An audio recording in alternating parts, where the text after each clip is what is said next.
Assalamualaikum, hai semuanya, kita bertemu lagi di video reaction saya kali ini guys, oke? Semoga semuanya sehat selalu. Nah, kali ini saya mau tengok video tentang ini ya. Bank Dunia sampai datangi Presiden Jokowi karena prestasi ekonomi Indonesia. Wah, Bank Dunia gitu ya. Kunjungan daripada Bank Dunia ke Indonesia. Prestasi ekonomi Indonesia sudah pastinya semakin berkembang pesat gitu kan. Apalagi nantinya, ini dia IKN yang akan mula beroperasi sudah ini. So, jangan lama-lama lagi, mari sama tengok video ini. Let's go.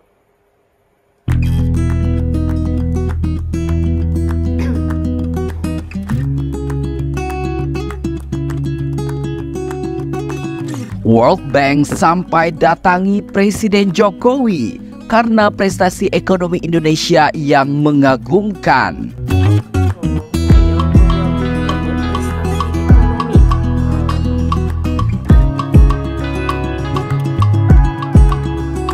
Presiden Joko Widodo menerima kunjungan delegasi World Bank di Istana Merdeka Jakarta pada hari Kamis 25 Juli 2024.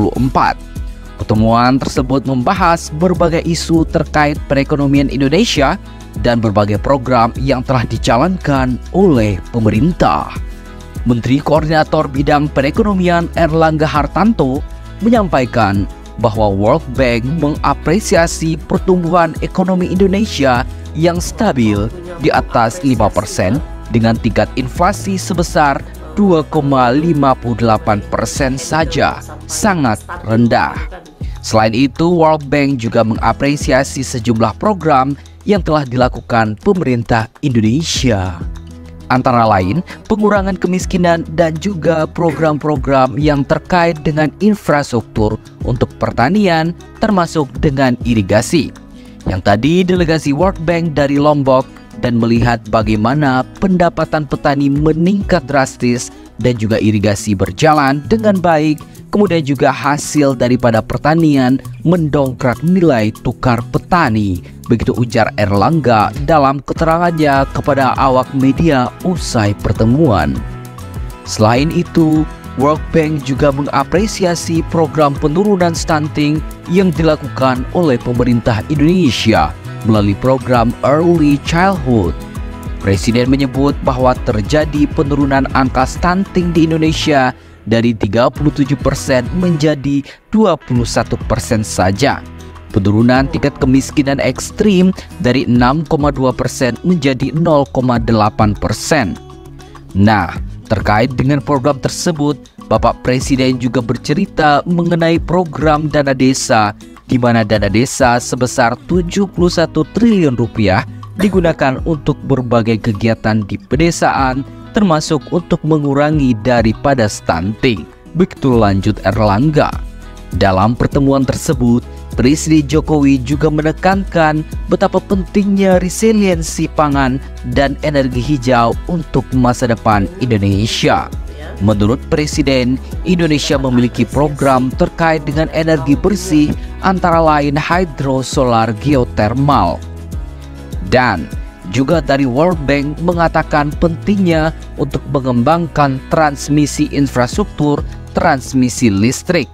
Dan tentu ini menjadi prioritas-prioritas yang perlu dilakukan oleh pemerintah. Begitu lanjut Erlangga lagi.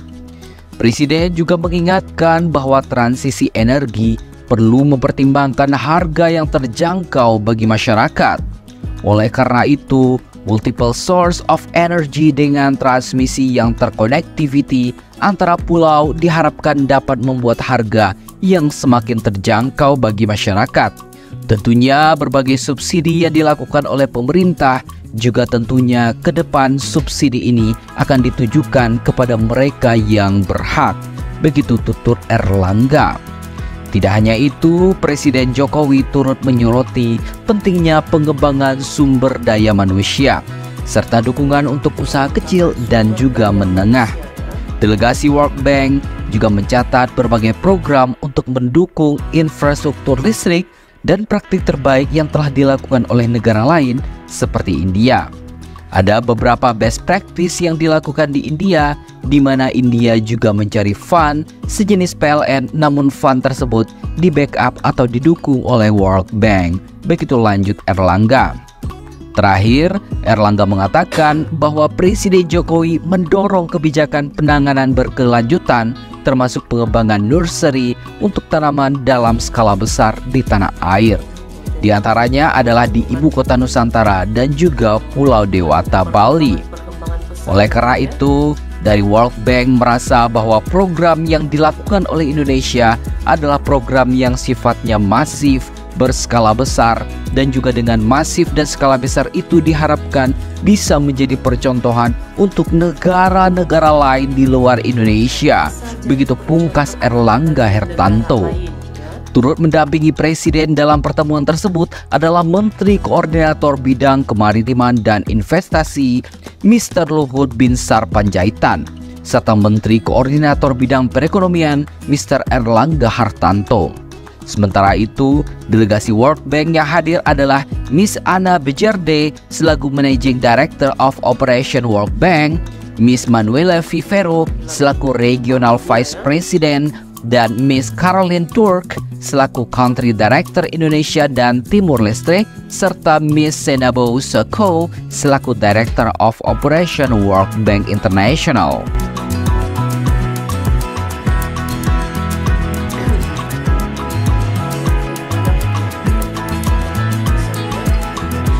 Di waktu yang berbeda, persiapan IKN untuk menjadi ibu kota pemerintahan terlihat semakin matang. Apalagi tanggal 17 Agustus ini akan menjadi momentum bersejarah karena untuk pertama kalinya upacara 17 Agustusan dilaksanakan terpusat di IKN dan Jakarta.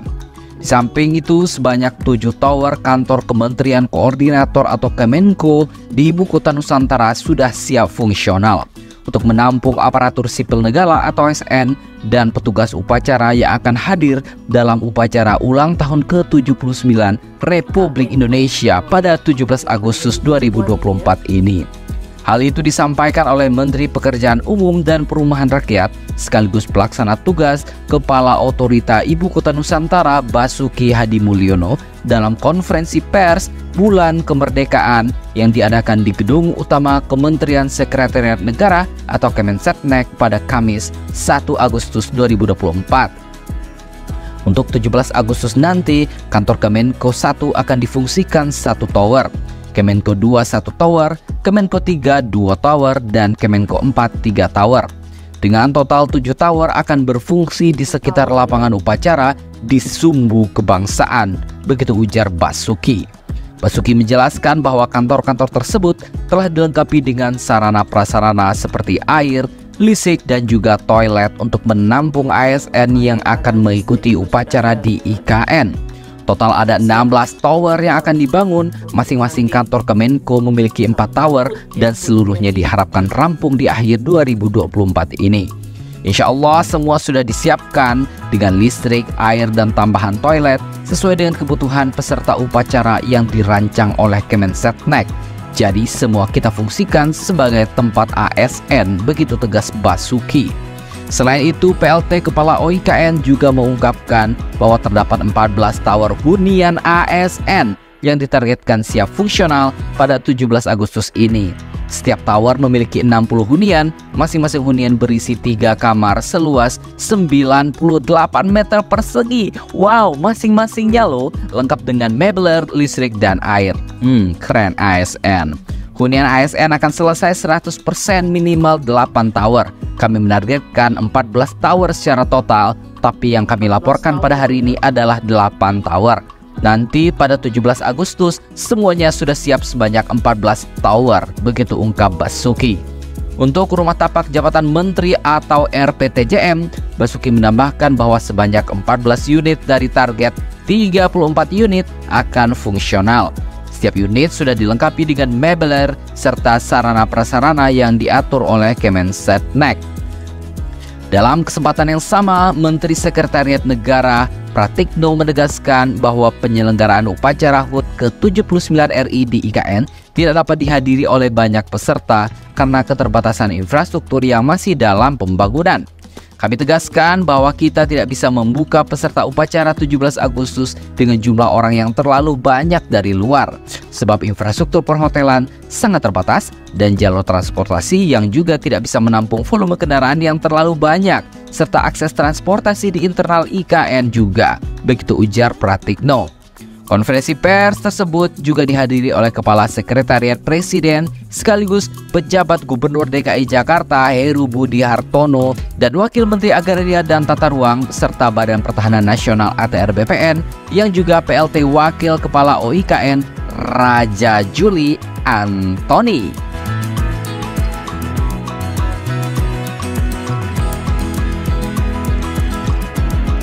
Wah, bagaimana pendapat Anda tentang kesiapan kita menyambut IKN dan juga melihat perkembangan ekonomi Indonesia yang semakin membanggakan? Bagaimana menurut pendapat Anda?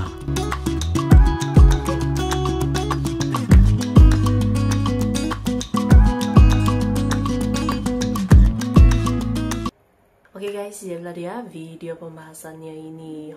Jadi apresiasi datang daripada Bank Dunia gitu ya, yang mengunjungi langsung Indonesia gitu, dan sekaligus mengapresiasi gitu perkembangan pesat dan juga prestasi ekonomi Indonesia yang semakin berkembang pesat. Bank Dunia pun sampai mengagumi gitu kan, dan sudah pastinya di masa depan gitu kan Indonesia pasti akan terus lagi berkembang pesat dengan pelbagai potensinya dan juga langkah-langkah lah, terobosan-terobosan yang sudah mulai dilakukan gitu kan. Memang mantap. So, terima kasih banyak sebab kamu sudah menonton video ini. Jangan lupa macam biasa untuk support channel saya dengan subscribe, like video ini, dan jangan lupa untuk komen juga, oke? Terima kasih banyak dan kita jumpa lagi di video seterusnya. Assalamualaikum.